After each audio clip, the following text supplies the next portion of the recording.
quicker than the eye. Always will be. Always will be. But if I take this sword, and you go on guard, and I go on guard, and where I throw, you put your hand. Okay? So if I throw here, you put your hand. And if I throw here, you put your hand. And if I throw here, you put your hand. And then I start putting body into it.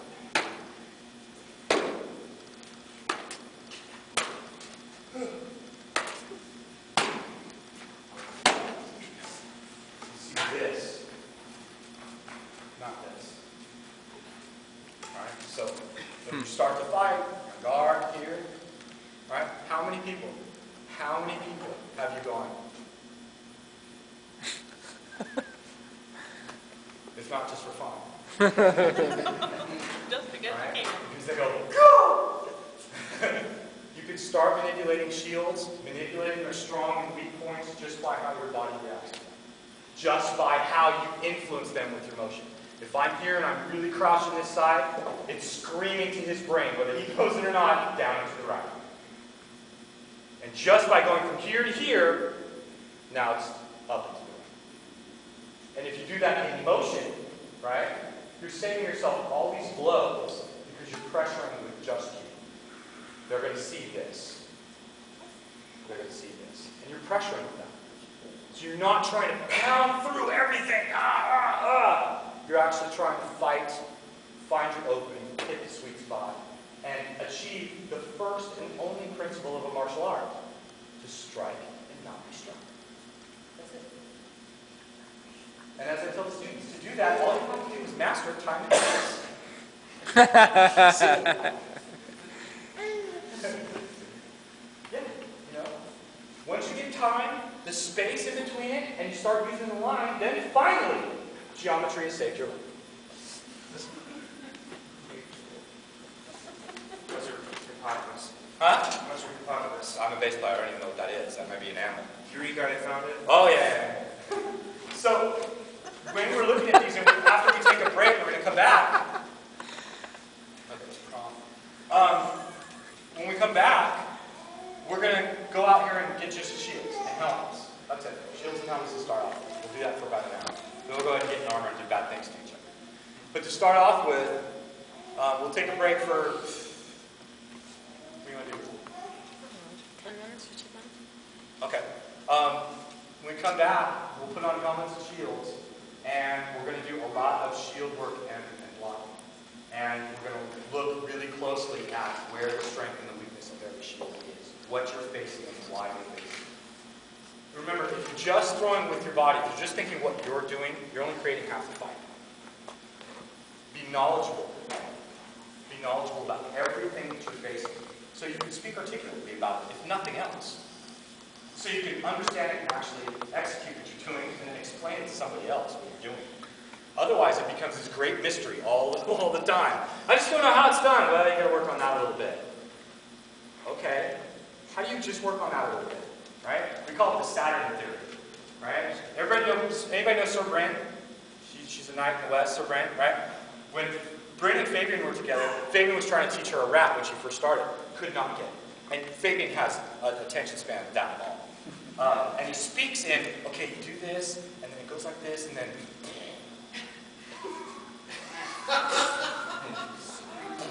Really? That's your answer? Okay, we have Connor because he speaks Fabian. Connor, look at Connor. He says go faster. Oh, okay. So Fabian's trying to teach Bryn this rap. Cannot get it. Will not get it at all. Took 2 years, right? And she's pissed, and he's even madder. He can't teach her. It's like, I can't show it to you, can't show it to you. 2 years later, Richard of Aldertree, is talking with Bryn. He's like, the rap's stupid. Oh, the rap is simple. Think of it this way. I am Saturn, and these are my rings. And she goes, oh, okay, I get it. And Fabian loses his mind. I'm Saturn, and these are my rings. That's how you rap. I'm serious. And he just lost his chicken. How many times did it happen to us? Somebody says, you know what? You're stepping wrong. You're doing this blah, blah, blah. Okay. 2 years later, somebody says, you look like a clown on a tightrope. Oh, I'm stepping wrong. Right? Happens. It does happen. But if we have a good terminology, we can avoid some of that mystery. We can actually talk intelligently. Are you throwing for the weak line? You're throwing directly for where that shield is strong. Do you see that? I do. So when you practice on the bell, a little bit over more. You got to squeeze in there a little bit better. Get your angle a little bit better. Are you standing on the right side of the body? Are you doing those things you need to do to execute where that shield is the weakest?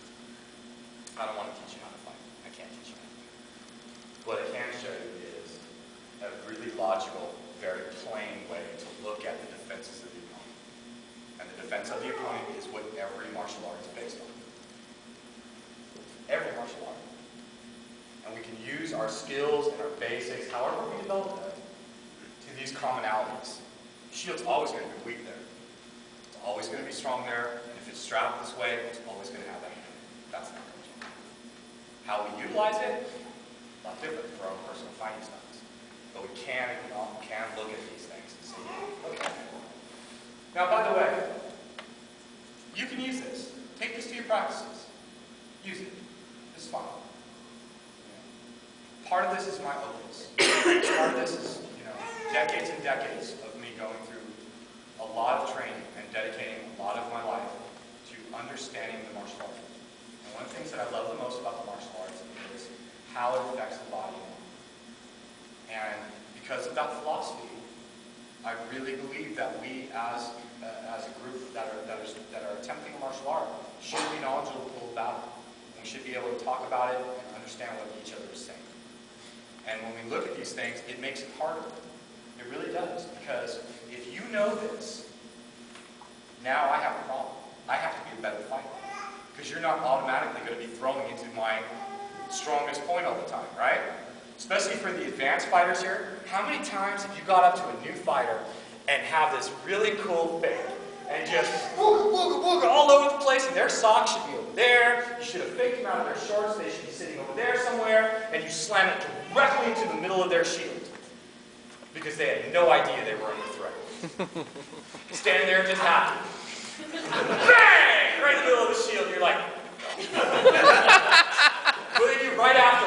Whack! It hits you in the head. Because you're doing exactly what you're supposed to do. Right? They had no idea they were under threat. Because you're developing something that didn't need to be there in the first place. Hit them in the head, they'll die. Right? Kill them, they'll die. It's that simple. So, but this takes a lot of practice. This takes a lot of thought. And you have to look at it, not this. This isn't the silver bullet. There isn't one. You have to look at your own stance. You have to look at where you're standing, on which side of the body. You have to look at how you throw. Are you doing that effectively? Your economy of motion, is it good? And how much can you affect this? What can you do to it? Because the truism is this is true. This is the strong arm of the shield. If you throw it at somebody here, here, and here, you're never going to kill them. If you throw it some angle off of that, you will. How many times can you do it? Right? How many times can you do it? And can you do it and affect it effectively every single time and be creative from it? Right? That's my job. My job is to give my students all the foundations so they can create and be a better fighter than I am. Because if you're better than I am, I want to get better. Vicious circle, vicious circle. Okay? So let's take till quarter after, and we'll come back with helmets, shields, and weapons. I know we had you guys bring, basically every